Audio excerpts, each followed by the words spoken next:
Julie Andrews was not born into the kind of stability people often associate with her later grace and composure. Her childhood carried quiet fractures that shaped how she saw the world.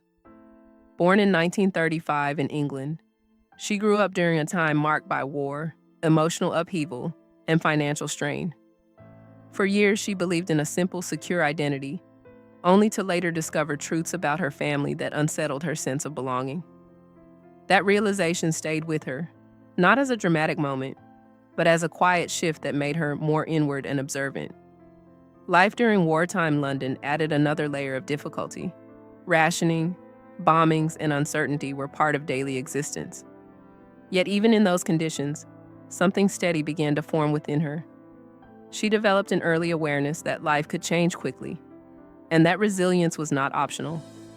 This foundation, though difficult, would later support her in ways no one could have predicted. Her story begins not with applause, but with adaptation, learning how to remain steady when little else felt secure.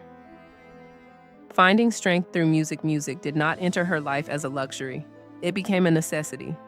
As a child, Andrews discovered that singing gave her a sense of control and calm that her environment often lacked. Her voice stood out early, clear and unusually disciplined for someone so young. Encouraged to perform, she began appearing on stage while still a child, gradually building confidence in front of audiences. Training followed, and it was rigorous. Her vocal development required discipline, repetition, and a level of focus uncommon for her age. Yet she embraced it fully, understanding instinctively that this ability could shape her future. Singing became more than performance. It became identity. Each note carried not just sound, but stability. While other parts of life felt uncertain, music remained consistent. This connection between her inner world and her voice would define her early career. It wasn't about fame at first. It was about expression and survival in a way that felt safe and meaningful. A remarkable rise to the stage. By her early teens, Andrews was already performing professionally, astonishing audiences with her vocal range and control. Her early appearances in London theaters and variety shows quickly drew attention. She was not simply talented. She was precise, disciplined, and emotionally present in her performances. This combination set her apart. Her transition to larger stages came naturally, and by the 1950s, she had crossed into international recognition. When she arrived on Broadway, her performance in The Boyfriend marked a turning point. Critics noticed her clarity, charm, and ability to connect with audiences without excess. This led to her defining stage role in My Fair Lady, where she played Eliza Doolittle. Performing night after night demanded endurance, but she maintained consistency and excellence. Behind the scenes, however, the pressure was constant. Success did not bring ease. It brought expectation. Still, she met it with professionalism, building a reputation not just for talent, but for reliability and quiet strength. Hollywood and global recognition. Andrews' transition into film brought her into global prominence. Her role in Mary Poppins introduced her to audiences worldwide and earned her an Academy Award. The performance combined warmth, precision, and emotional depth, making it instantly memorable. Soon after, she starred in The Sound of Music, which became one of the most successful films in cinema history.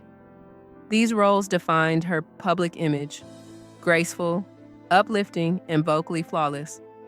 Yet behind this image was intense effort.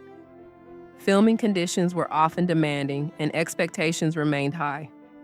She approached each role with discipline rather than ease, treating success as something to maintain rather than celebrate. Her performances resonated because they felt genuine, not manufactured. Audiences connected with her sincerity as much as her voice. During this period, she became not just a star, but a cultural presence, someone whose work shaped memories across generations. Personal life and quiet challenges. While her career flourished, her personal life required equal attention and effort. Her marriage to Tony Walton began with shared dreams and creative connection. Together, they built a life centered around art and family, welcoming their daughter Emma. For a time, their relationship reflected balance and mutual support. However, the demands of Andrews' career gradually created distance. Travel, filming schedules, and constant public attention made it difficult to maintain the closeness they once had. Their separation was not marked by conflict, but by gradual change. Later, her marriage to Blake Edwards brought a new chapter, one that included both creative collaboration and personal challenges. Like many long-term relationships, it required patience and understanding. Through it all, Andrews remained private about her struggles, choosing to focus publicly on her work while managing personal realities quietly. The loss of her singing voice. In the late 1990s, Andrews faced one of the most difficult moments of her life. After experiencing vocal strain, she underwent surgery intended to resolve the issue. The outcome, however, permanently altered her voice. For someone whose identity was so closely tied to singing, this loss was profound. It was not just a professional setback. It changed how she expressed herself. Recovery was complex, both physically and emotionally. She sought solutions, consulted specialists, and explored every option, but the result remained the same. Her singing voice, as the world knew it, was gone. This period required adjustment on a deep level. She had to reconsider her relationship with her craft and redefine what her career could look like moving forward. Rather than retreating, she chose to adapt. Though the loss remained significant, it did not end her creative life. It redirected it. Reinvention and creative continuity. After losing her singing voice, Andrews gradually shifted her focus toward other forms of storytelling. She embraced acting roles that relied more on presence than vocal performance. And she also moved into writing. Collaborating with her daughter, she co-authored children's books that reflected warmth, imagination, and life experience. She also took on narration roles, where her speaking voice, though different, retained clarity and character. Her work in projects like Bridgerton introduced her to a new generation of audiences. This phase of her life demonstrated adaptability. Rather than attempting to recreate what was lost, she built something new from what remained. Her approach was thoughtful and steady, focusing on what she could still offer rather than what had changed. This ability to evolve allowed her to remain active and relevant, not as a former star, but as an artist continuing her journey in a different form. A legacy beyond the voice.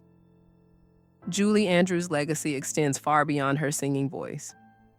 While that voice introduced her to the world, it is her resilience and consistency that define her lasting impact. She represents a form of strength that is quiet but enduring, the ability to continue even when circumstances shift unexpectedly. Her work continues to influence performers and audiences alike, not just through iconic roles, but through the example she set. She showed that success is not fixed, and identity is not limited to a single talent. Even without the voice that once defined her, she remained present, creative, and engaged. Her story is not one of loss alone, but of continuation. It reflects how a person can adapt without losing their essence. In the end, her life illustrates that while talent may open doors, it is resilience that allows someone to keep moving forward, regardless of what changes along the way.